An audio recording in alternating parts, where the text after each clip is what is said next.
There is a country on Earth you cannot fly to, no airport, no runway, no easy way in or out. Imagine a place so disconnected from the modern world that the only way to get there is by boat, on a journey that could take days across the open Pacific. This isn't a forgotten island from an old story.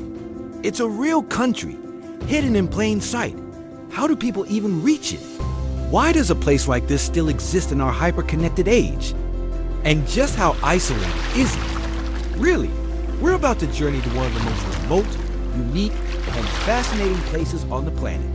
This is the story of Tokelau. So, where exactly is Tokelau? If you pull up a map of the world and zoom into the vast blue expanse of the Pacific Ocean, somewhere between Hawaii and New Zealand, you might just find it. Tokelau is a territory of New Zealand, made up of 3 tiny tropical atolls, Atafu, Nukunonu, and Whakaufu. An atoll is basically a ring-shaped coral reef island or series of islands. These 3 rings of land are so small that their total land area is just about 10 square kilometers. To put that in perspective, that's smaller than many international airports. The total population living across these 3 atolls? Barely 1,500 people. It's a nation smaller than most high schools, scattered across a patch of ocean the size of a small country. This isn't just remote, it's the definition of isolation. The most mind-boggling fact about Tokelau is that there's no airport, no landing strip, no runway, not even a tiny airfield for small planes. If you want to go to Tokelau, you have to be prepared for an adventure. The journey starts in Samoa, the nearest sovereign state. From there, you board a supply ship. This isn't a luxury cruise liner. It's a functional vessel that brings essentials to the islands. The trip across the Pacific Ocean to the first atoll takes at least 2 days, sometimes longer. And it's entirely dependent on the weather. If the ocean is rough, if there's a storm brewing, the boat doesn't go. You wait, days, maybe even a week. There is no schedule you can rely on, only the mood of the sea. This single, tenuous link to the outside world is their lifeline.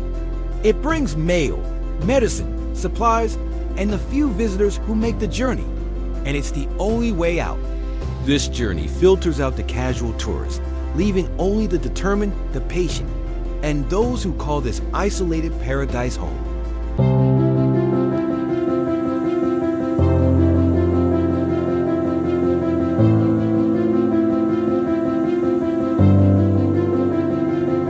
So, what is life actually like in a place with no airports, no tourists, and almost total isolation? When you finally step off the boat onto one of Tokelau's atolls, it feels like stepping into another time. The first thing you notice is the quiet.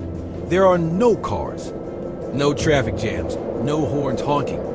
People get around on foot, by bicycle, or in small aluminum boats that travel between islets on the lagoon. There are no hotels, no resorts, no fast food chains. If you're a visitor, you'll likely stay with a local family, welcomed into their home. Life here moves at a different pace, governed not by clocks and deadlines, but by the sun, the ocean, and tradition.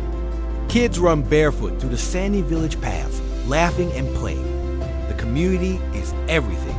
Everyone knows everyone. Doors are rarely locked. The rhythm of the day is simple: work, family, and community gatherings.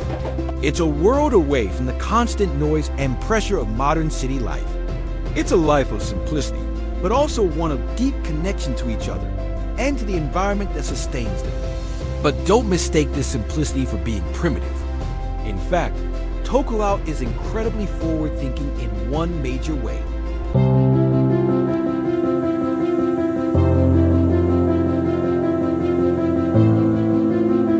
In 2012, it became one of the first countries in the world to be powered almost entirely by solar energy. Across the 3 atolls, more than 4,000 solar panels were installed, providing enough electricity for every home, school, and hospital. Before this project, Tokelau was completely dependent on diesel generators. Those supply ships had to haul thousands of barrels of expensive, polluting fossil fuels across the ocean every year. It was costly and unsustainable. Now, They harness the most abundant resource they have, the sun. No fossil fuels, no noisy, dirty generators. No power plants scarring the landscape. It was a revolutionary step for such a small nation, proving that a sustainable future is possible, even in the most remote corners of the world. It's a powerful statement from a country of just 1,500 people. In a place this isolated, self-sufficiency isn't a lifestyle choice. It's a necessity. For centuries, the people of Tokelau have survived by living in harmony with their environment. The culture is built around a concept called innati, which means to share.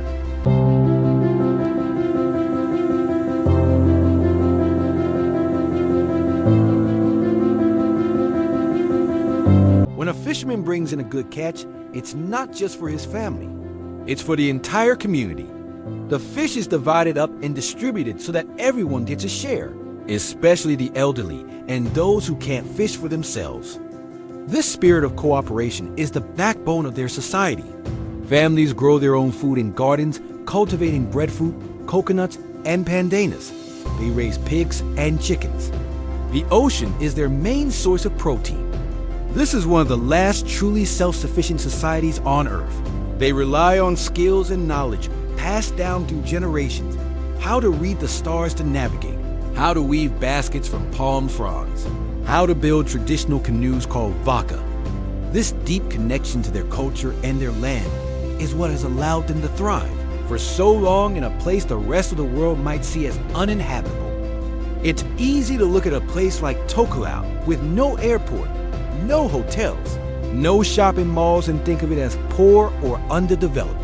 But that would be missing the point entirely. Tokelau isn't poor, it's free. Free from the endless noise, the relentless pressure, and the chaotic pace of the modern world. It possesses a different kind of wealth. The wealth of community, of tradition, of time spent with family, and of a pristine environment. In a way, Tokelau is a country that the world forgot. But maybe it was a country that was never meant to be found by the masses. It exists as a quiet reminder that there are other ways to live, other values to prioritize. It's a testament to human resilience and the power of community. A tiny nation in the middle of the ocean, living by its own rules, under its own sun. And perhaps its isolation isn't a limitation, but its greatest strength. Thanks for joining us on this incredible journey. If you found this story as fascinating as we did, make sure to like, subscribe, and hit that notification bell for more adventures to the world's most interesting places. See you next time.